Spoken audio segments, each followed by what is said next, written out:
ಎಲ್ರಿಗೂ ನಮಸ್ಕಾರ. ಇನ್ಫೋಸ್ಟ್ರೀಮ್ ಯೂಟ್ಯೂಬ್ ಚಾನಲ್ಗೆ ಎಲ್ರಿಗೂ ಕೂಡ ಸ್ವಾಗತ. ಈ ವಿಡಿಯೋದಲ್ಲಿ ನಾವು ಕ್ವಾಂಟಿಫೈಯರ್ಸ್ ಮೇಲೆ ಇನ್ನೊಂದು ಪ್ರಾಬ್ಲಮ್ ಅನ್ನ ಡಿಸ್ಕಸ್ ಮಾಡ್ತಾ ಹೋಗೋಣ.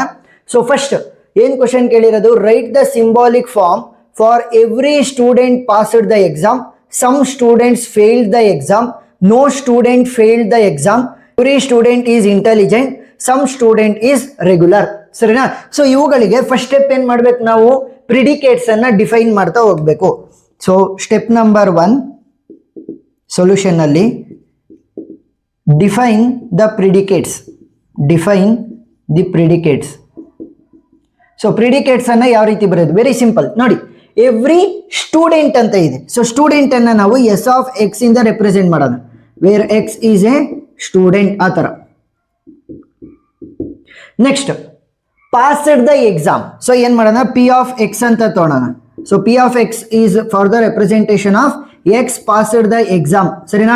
ಎಕ್ಸ್ ಈಸ್ ಎ ಸ್ಟೂಡೆಂಟ್ ಅಲ್ವಾ, ಅವನು ಆ ಎಕ್ಸಾಮ್ ಅನ್ನ ಪಾಸ್ ಮಾಡ್ದ ಅಂತ, passed the exam. Next some student already ಬರ್ದಿದ್ದೀನಿ, ಫೇಲ್ಡ್ ದ ಎಕ್ಸಾಮ್ ಅಂತ ಇದೆ. ಸೊ ಎಫ್ ಆಫ್ ಎಕ್ಸ್ ಅಂತ ತೊಂತೀನಿ, ಎಕ್ಸ್ ಫೇಲ್ಡ್ ದ ಎಕ್ಸಾಮ್. ಸರಿನಾ? Next no student. So student already ಬರ್ದಾಗಿದೆ, ಫೇಲ್ಡ್ ದ ಎಕ್ಸಾಮ್ ಬರ್ದಾಗಿದೆ. ಎವ್ರಿ ಸ್ಟೂಡೆಂಟ್ ಆಲ್ರೆಡಿ ಬರ್ದಾಗಿದೆ. ಈಸ್ ಇಂಟೆಲಿಜೆಂಟ್ ಅಂತ ಹೇಳ್ತಾ ಇದ್ದಾರೆ. ಸೊ ಐ ಆಫ್ ಎಕ್ಸ್ ಅಂತ ತಗೊಳ್ಳೋಣ, ಎಕ್ಸ್ ಈಸ್ ಇಂಟೆಲಿಜೆಂಟ್. ಒಂದ್ 2-3 ಪ್ರಾಬ್ಲಮ್ ಅನ್ನ ಸಾಲ್ವ್ ಮಾಡ್ತಾ ಹೋದ್ರೆ ನಿಮಗೆ ಕ್ಲಿಯರ್ ಆಗುತ್ತೆ ಯಾವ ರೀತಿ ಪ್ರಿಡಿಕೇಟ್ಸ್ ಅನ್ನ ಬರೆಯೋದು ಅಂತ. ನೋಡಿ ಇಲ್ಲಿ ಸಮ್ ಇರೋದು, ನೋ, ಇಂಥವಕ್ಕೆಲ್ಲ ಬರೆಯಕ್ ಹೋಗ್ಬಾರ್ದು. ಸಮ್ಮು, ನೋ, ಎವ್ರಿ ಇಂಥವಕ್ ಬರೀಬಾರ್ದು. ಸರಿನಾ? ಏನು ನಿಮಗೆ ಅಂದ್ರೆ ಜಾಸ್ತಿ ಪ್ರಿಫರೆನ್ಸ್ ಇದೆ ಅಂತ ಅನ್ಸುತ್ತೆ ಅವಕ್ಕೆ ಮಾತ್ರ ಬರೀಬೇಕು. ಎವ್ರಿ ಸ್ಟೂಡೆಂಟ್ ಆಲ್ರೆಡಿ ಬರ್ದಾಗಿದೆ, ಇಂಟೆಲಿಜೆಂಟ್ ಆಲ್ರೆಡಿ ಬರ್ದಾಗಿದೆ. ನೋಡಿ ಇಲ್ಲಿ ನೆಕ್ಸ್ಟ್ ಸಮ್ ಸ್ಟೂಡೆಂಟ್ ಆಲ್ರೆಡಿ ಬರ್ದಾಗಿದೆ. ಈಸ್ ರೆಗ್ಯುಲರ್ ಅಂತ ಹೇಳ್ತಾ ಇದ್ದಾರೆ. ಸೊ ಅದಕ್ಕೆ ಏನ್ ಮಾಡೋಣ, ಆರ್ ಆಫ್ ಎಕ್ಸ್ ಅಂತ ತಗೋಣ. So where X is regular. ಸರಿನಾ? ಇದನ್ನ ನಾವೇನಂತ ಕರಿತೀವಿ, ಸಿಂಗಲ್ ಕ್ವಾಂಟಿಫೈಯರ್ಸ್. ಯಾಕೆ, ನನಗೆ ಕೇವಲ ಎಕ್ಸ್ ಮಾತ್ರ ಇರೋದು. ಎರಡೆರಡು ಏನಾದ್ರೂ ಡಿಫರೆಂಟ್ ಎಂಟಿಟೀಸ್ ಇದ್ರೆ ಅದನ್ನ ಡಬಲ್ ಕ್ವಾಂಟಿಫೈಯರ್ಸ್ ಅಥವಾ 2 ಕ್ವಾಂಟಿಫೈಯರ್ಸ್ ಅಂತ ಕರಿಬೋದಿತ್ತು. ಸೊ ಆ ವಿಡಿಯೋಗಳ ಲಿಂಕ್ ನಾನು ಡಿಸ್ಕ್ರಿಪ್ಷನ್ ಅಲ್ಲಿ ಕೊಟ್ಟಿರ್ತೀನಿ, ನೀವು ನೋಡ್ಬೋದು. ಸರಿನಾ? ಸೊ ಅದ್ರದ್ದು ಥಂಬ್ನೇಲ್ ಅಲ್ಲೇ ಸ್ಪೆಸಿಫೈ ಮಾಡಿರ್ತೀನಿ, ಡಬಲ್ ಅಥವಾ 2 ಕ್ವಾಂಟಿಫೈಯರ್ಸ್ ಅಂತ. ಈಗ ಮೊದಲನೇ ಸ್ಟೆಪ್ ಮುಗೀತು, ಅರ್ಧ ಆಯ್ತು ಅಂತ ಅನ್ಕೊಳ್ಳಿ ಕೆಲಸ. ನೆಕ್ಸ್ಟ್ ಏನು, ಇವುಗಳನ್ನ ನಾವು ಪ್ರತಿಯೊಂದಕ್ಕೂ ಕೂಡ ಸಿಂಬಾಲಿಕ್ ಫಾರ್ಮ್ ಅನ್ನ ಬರಿತಾ ಹೋಗ್ಬೇಕು, ಈ ಪ್ರಿಡಿಕೇಟ್ಸ್ ಗಳನ್ನ ಯೂಸ್ ಮಾಡ್ಕೊಂಡು. ಮೊದಲನೇದಕ್ಕೆ ಬರಿತಾ ಹೋಗೋಣ. ಅದ್ರ ಜೊತೆಗೆ ಈ ಎವ್ರಿ, ಸಮ್ಮು, ನೋ ಈ ತರ ಬಂದಾಗ ಏನ್ ಮಾಡ್ಬೇಕು ನೋಡಿ, 2 ಮೇಜರ್ ಆಗಿರುವಂತ ಪಾಯಿಂಟ್ಸ್ ಗಳನ್ನ ನೋಟ್ ಮಾಡ್ಕೊಳ್ಳಿ. ಒಂದು ದೇರ್ ಎಕ್ಸಿಸ್ಟ್ ಸಿಂಬಲ್, ಇನ್ನೊಂದು ಫಾರ್ ಆಲ್ ಸಿಂಬಲ್. ಸರಿನಾ? ಯಾವಾಗ ಯೂಸ್ ಮಾಡ್ಕೋಬೇಕು, ಉಳಿದಿರೋದೆಲ್ಲ ನಾನು ಸಾಲ್ವ್ ಮಾಡ್ಬೇಕಾದ್ರೆ ಹೇಳ್ಕೊಡ್ತಾ ಹೋಗ್ತೀನಿ. ಮೇಜರ್ ಆಗಿ ಇವೆರಡನ್ನ ಯೂಸ್ ಮಾಡ್ತೀವಿ. ಸೊ ಇದನ್ನ ಏನಂತ ಕರಿತೀವಿ, ದೇರ್ ಎಕ್ಸಿಸ್ಟ್ ಅಂತ ಕರಿತೀವಿ. ಇನ್ನೂ ಏನಾದ್ರೂ ಕರಿಬಹುದು ಅಂತ ಅಂದ್ರೆ ಸಮ್ ಅಂತ ಏನಾದ್ರೂ ಕ್ವಶನ್ ಅಲ್ಲಿ ಬಂದ್ರೆ ನಾವು ದೇರ್ ಎಕ್ಸಿಸ್ಟ್ ಅನ್ನ ಯೂಸ್ ಮಾಡಬೇಕು.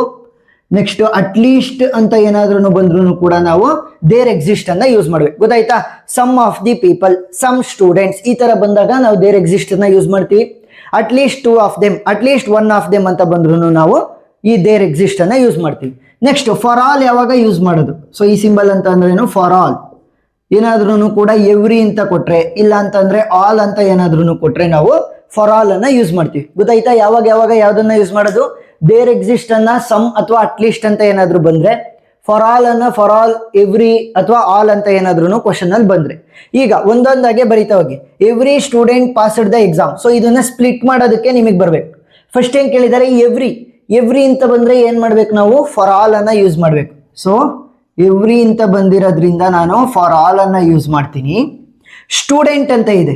ಸೊ ನಾವು ಸ್ಟೂಡೆಂಟ್ ಅಂತ ಬಂದ್ರೆ ಏನ್ ಡಿಫೈನ್ ಮಾಡಿದೀವಿ ಪ್ರಿಡಿಕೇಟ್ಸ್ ಅನ್ನ, ಸ್ಟೂಡೆಂಟ್ಗೆ S of X. So S of X ಅನ್ನ ತಗೋಬೇಕು. Passed the exam. So passed the exam ಅನ್ನ ಪಿ ಆಫ್ ಎಕ್ಸ್ ಇಂದ ರೆಪ್ರೆಸೆಂಟ್ ಮಾಡ್ತಾ ಇದೀವಿ. Passed the exam P of X ಇಂದ. ಸೊ ಇವಾಗ ಅವ್ರು ಏನ್ ಹೇಳ್ತಾ ಇರೋದು, every student passed the exam. So ಏನಂತ ಬರೀಬೇಕು, for all X. For all X ಅಂತಂದ್ರೆ ಸ್ಟೂಡೆಂಟ್ಗಳು. So students passed the exam, ಎಲ್ಲಾ ಸ್ಟೂಡೆಂಟ್ಸ್ ಇದ್ದಾರೆ, ಅವ್ರ ಎಲ್ಲಾ ಸ್ಟೂಡೆಂಟ್ಸ್ ಪಾಸ್ ಆಗಿದ್ದಾರೆ ಅಂತ ಈ ತರ ಸಿಂಬಲ್ ಅನ್ನ ಯೂಸ್ ಮಾಡಿ ನಾವು passed the exam P of X ಅನ್ನ ಬರಿಬೇಕು. ಸೊ ನೆನಪಿರ್ಲಿ, ಏನಾದ್ರೂ ಕೂಡ ಫಾರ್ ಆಲ್ ಬಂತು ಅಂತ ಅಂದ್ರೆ ಏನು, ಫಾರ್ ಆಲ್ ಬಂತು ಅಂತಂದ್ರೆ ಈ ತರ ಸಿಂಬಲ್ ಅನ್ನ ಯೂಸ್ ಮಾಡಬೇಕು. ಏನಾದ್ರೂ ದೇರ್ ಎಕ್ಸಿಸ್ಟ್ ಬಂತು ಅಂತಂದ್ರೆ ಆಂಡ್ ಸಿಂಬಲ್ ಅನ್ನ ಯೂಸ್ ಮಾಡ್ಬೇಕು. ಆಂಡ್ ಸಿಂಬಲ್ ಅನ್ನ ಈ ತರ ತೋರಿಸ್ತಾ ಹೋಗ್ತೀವಿ. ಗೊತ್ತಾಯ್ತಾ? ಈ ತರ ಫಾರ್ ಆಲ್ ಏನಾದ್ರೂ ಬಂತು ಅಂತಂದ್ರೆ ಈ ತರ ಸಿಂಬಲ್, ಏನಾದ್ರೂ ದೇರ್ ಎಕ್ಸಿಸ್ಟ್ ಬಂತು ಅಂತಂದ್ರೆ ಆ್ಯಂಡ್ ಸಿಂಬಲ್ ಅನ್ನ ಯೂಸ್ ಮಾಡ್ಬೇಕು. ಸೊ ಇವಾಗ ಏನಾಯ್ತು, ನನ್ನ ಹತ್ರ ಸ್ಟೂಡೆಂಟ್ಸ್ ಗಳಿದ್ದಾರೆ, ಅವರೆಲ್ಲರೂ ಕೂಡ ಎಕ್ಸಾಮ್ ಅನ್ನ ಪಾಸ್ ಮಾಡಿದ್ದಾರೆ. ನೆಕ್ಸ್ಟ್ ಎರಡನೇ ಕ್ವಶನ್ಗೆ ಹೋಗೋಣ. ಒಂದ್ 2-3 ಪ್ರಾಬ್ಲಮ್ ಸಾಲ್ವ್ ಮಾಡ್ತಾ ಮಾಡ್ತಾ ಅರ್ಥ ಆಯ್ತು. Some students failed the exam. Some ಅಂತ ಇದೆ, ಸೊ ಸಮ್ ಅಂತ ಬಂದ್ರೆ ದೇರ್ ಎಕ್ಸಿಸ್ಟ್ ಅನ್ನ ಯೂಸ್ ಮಾಡ್ತೀನಿ. ಸಮ್ ಅಂತ ಇರೋದ್ರಿಂದ ನಾನು ದೇರ್ ಎಕ್ಸಿಸ್ಟ್ ಅನ್ನ ಯೂಸ್ ಮಾಡ್ತೀನಿ. ಸ್ಟೂಡೆಂಟ್ ಅಂತ ಬಂದಿರೋದ್ರಿಂದ ಎಸ್ ಆಫ್ ಎಕ್ಸ್ ಅನ್ನ ಯೂಸ್ ಮಾಡಬೇಕು. ಸ್ಟೂಡೆಂಟ್ ಅಂತ ಬಂದಿರೋದ್ರಿಂದ ಎಸ್ ಆಫ್ ಎಕ್ಸ್ ಡಿಫೈನ್ ಮಾಡಿದೀವಲ್ಲ predicates. Failed the exam, failed the exam ಅಂದ್ರೆ F of X. So failed the exam ಅಂತ ಅಂದ್ರೆ ಎಫ್ ಆಫ್ ಎಕ್ಸ್ ಅನ್ನ ಯೂಸ್ ಮಾಡಬೇಕು. ಸೊ ಇವಾಗ ನೀಟಾಗಿ ಸಿಂಬಾಲಿಕ್ ಫಾರ್ಮ್ ಅಲ್ಲಿ ಬರೀತಾ ಹೋಗಿ. ಸಮ್ ಸ್ಟೂಡೆಂಟ್ಸ್ ಅಂತ ಹೇಳಿದ್ದಾರೆ, ಸೊ ದೇರ್ ಎಕ್ಸಿಸ್ಟ್ ಎಕ್ಸ್, ಸ್ವಲ್ಪ ಜನ ಸ್ಟೂಡೆಂಟ್ಸ್ ಇದ್ದಾರೆ. ನಾನು ಹೇಳಿದ್ದೀನಿ ದೇರ್ ಎಕ್ಸಿಸ್ಟ್ ಯೂಸ್ ಮಾಡಿದ್ರೆ ಯಾರನ್ನ ಬರಿಬೇಕು ನಾವು, ಆ್ಯಂಡ್ ಸಿಂಬಲ್. ಸೊ ಆ್ಯಂಡ್ ಏನು, failed the exam, so F of X.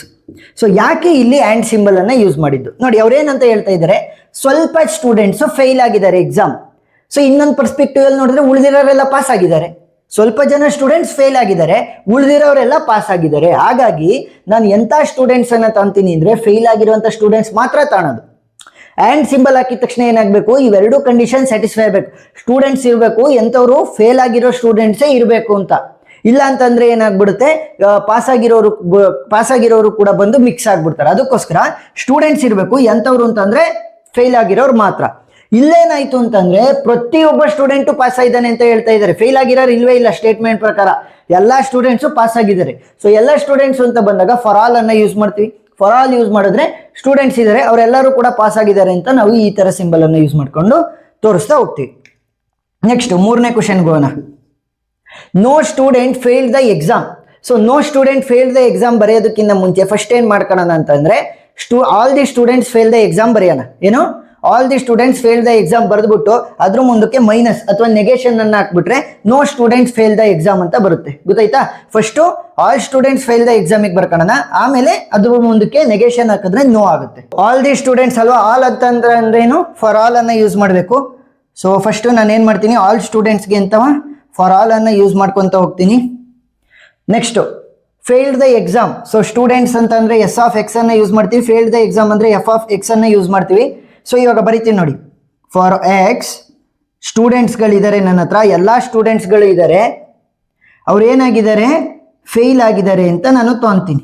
First starting ಏನೋ ನಾನು ಹೇಳಿದೆ, no student fail the exam ಅಂದ್ರೆ ಅದ್ರ ಉಲ್ಟಾ ಬರೀರಿ, all the students fail the exam. All the students ಅಂದ್ರೆ ಫಾರ್ ಆಲ್ ಅನ್ನ ಯೂಸ್ ಮಾಡಬೇಕು. ಫಾರ್ ಆಲ್ ಯೂಸ್ ಮಾಡಿದೆ ಅಂತಂದ್ರೆ ಈ ತರ ಸಿಂಬಲ್ ಅನ್ನ ಯೂಸ್ ಮಾಡಬೇಕು.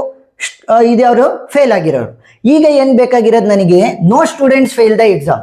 ಸೊ ಎಲ್ಲ ಸ್ಟೂಡೆಂಟ್ಗಳನ್ನು ತಾಂಡಿದ್ದೀನಿ, ಇಲ್ಲೊಂದು ನೆಗೆಷನ್ ಹಾಕ್ಬಿಟ್ರೆ ಮುಗೀತು. ಗೊತ್ತಾಯ್ತಾ?